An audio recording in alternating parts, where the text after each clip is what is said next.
Olá, me chamo Laís Pano, fui bolsista do programa de Iniciação Científica da Fundação Araucária pelo campus de Cascavel, Centro de Ciências Biológicas e da Saúde. Tive como trabalho intitulado A Influência das Assimetrias Cranianas no Desenvolvimento Neuropsicomotor de Crianças Atendidas em um Centro de Pesquisa do Oeste do Paraná, que foi orientado pela professora doutora Lucinéia de Fátima Chasco Ribeiro.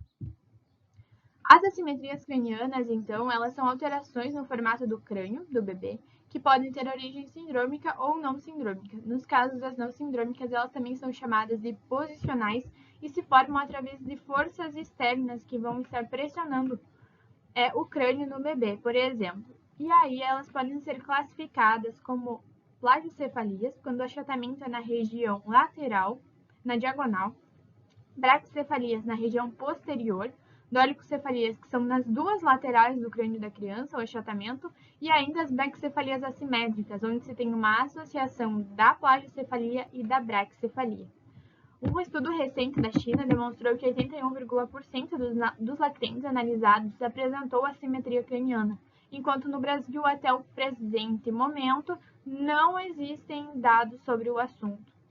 As formas de diagnóstico da assimetria, elas podem ser de baixo custo e fácil acesso, como a observação clínica ou escala de Argenta, e também as medidas cranianas, que se dão através de um craniômetro que possibilita as medidas no sentido antero-posterior, látero-lateral e das diagonais do crânio da criança, que vai levar ao cálculo do índice de assimetria craniana e do índice de assimetria da abóbada craniana, que vai possibilitar que a gente classifique essas crianças quanto ao tipo de assimetria e também quanto à severidade da mesma. Paralelo a isso, existem teorias que exploram sobre o desenvolvimento neuropsicomotor, entre elas a dos sistemas dinâmicos, o que traz o desenvolvimento como algo complexo, dinâmico e progressivo, que necessita de condições e experiências favoráveis juntamente com uma adequada maturação do sistema nervoso central, que era o principal foco na antiguidade, do desenvolvimento motor. E com isso, então, a gente percebe que a criança precisa, sim, de um bom desenvolvimento craniano para que o encéfalo se desenvolva bem. Entre as formas de avaliação do desenvolvimento motor, existe a escala motor infantil de Albert, já amplamente utilizada na população brasileira e também validada na mesma. E assim que os estudos atuais, eles buscam trazer formas de tratamento das assimetrias cranianas, mas pouco se sabe sobre a influência delas no desenvolvimento neuropsicomotor, por exemplo. E é por isso que a nossa pergunta de pesquisa foi: será que as crianças com assimetria craniana estão predispostas a ter um atraso no desenvolvimento neuropsicomotor? Alguns estudos já trazem sobre as assimetrias causarem algumas compressões nervosas, alterações sensoriais, por exemplo. E é por isso que o objetivo do presente estudo foi analisar a influência das assimetrias cranianas e da sua severidade no desenvolvimento neuropsicomotor de bebês atendidos com assimetria craniana em um centro de referência na região oeste do Paraná. Para isso, foi realizada uma pesquisa de caráter observacional transversal, através da análise de prontuários de pacientes atendidos em um Centro de Pesquisa e Atenção em Anomalias Crâniofaciais, o CEAPAC, localizado no município de Cascavel, o qual conta com uma equipe multiprofissional e nela há fisioterapeutas, os quais já realizam de forma rotineira as medidas cranianas e a escala motora infantil de Alberta para avaliação das crianças atendidas. Assim, consideramos critérios de inclusão do estudo crianças de 4 a 12 meses, de ambos os sexos, independente da via de parto, com assimetria craniana, com dados craniométricos e que tivessem, então, a classificação segundo Alberta ou score da mesma. Elas não poderiam ter menos que 4 meses ou mais que 12 meses, possuir síndromes, alterações neurológicas, malformação congênita, cranioestenose, que é a forma sindrômica da assimetria craniana, ou não apresentar os dados craniométricos ou score da Alberta ainda. Para análise de dados, eles foram todos tabulados em Excel e após transformados em frequência relativa percentual para melhor análise dos mesmos, e depois reverificada a associação entre as variáveis através do teste Q quadrado de Pearson, o qual consideramos sempre o P menor que 0,05 como uma associação significativa. Ao total, foram analisados 1.105 prontuários, mas desses, apenas 42 foram incluídos. As características principais dos participantes do estudo foram que eram indivíduos a termo, não gemelares, braquicefálicos de severidade leve e a moderada.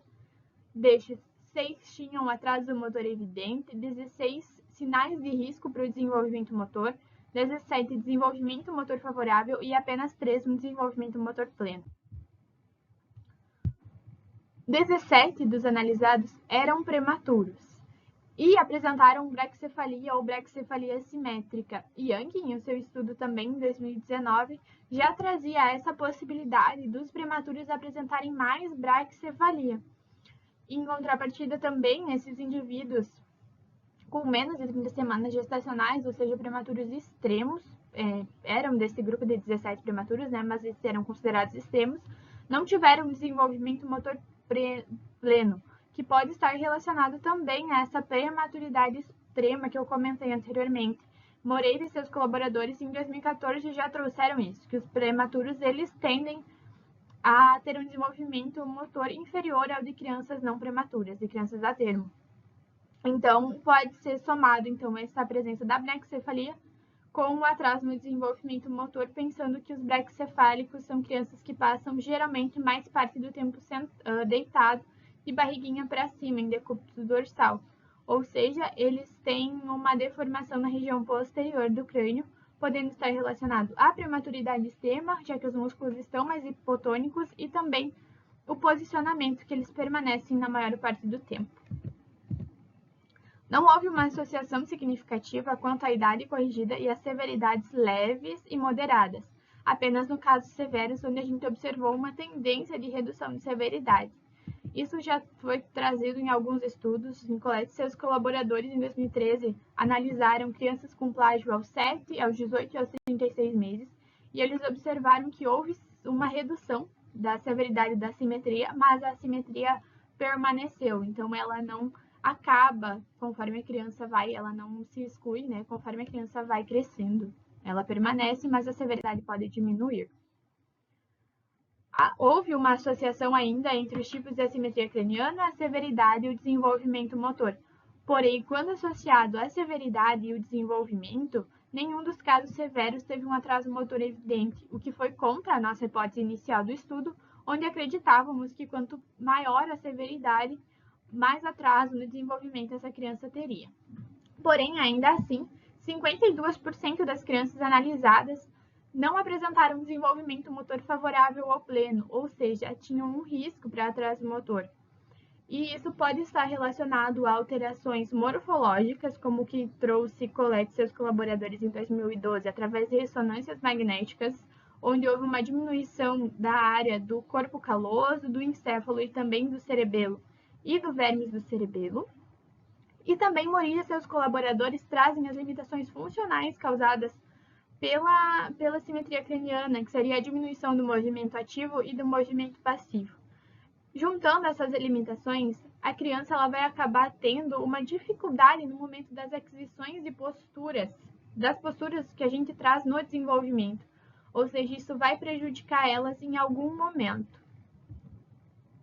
Esse estudo ele contou com algumas limitações, né? Era um estudo retrospectivo, então pegamos dados que já tinham sido coletados e isso acaba comprometendo, né, que eram mais de um avaliador, mesmo que ambos treinados podia ter mais de um. O objetivo dele não era estabelecer uma causa e efeito, apenas um panorama geral do que estava acontecendo ali no centro, no CEAPAC. As sugestões, então, nossas seriam investigar uma associação entre alguma postura ou marcos motores específicos e os tipos de assimetria craniana. Também tentar, né, analisar essas crianças ao decorrer dos anos, uma possibilidade de um novo estudo. A conclusão do presente estudo foi que houve uma associação entre os tipos de assimetria craniana e o desenvolvimento neuropsicomotor, porém, o desenvolvimento não é pior quando as severidades das assimetrias são mais graves, ou seja, independente da severidade, pode haver um atraso no desenvolvimento neuropsicomotor. Agradeço à Fundação Araucária, ao CEAPAC e à minha orientadora.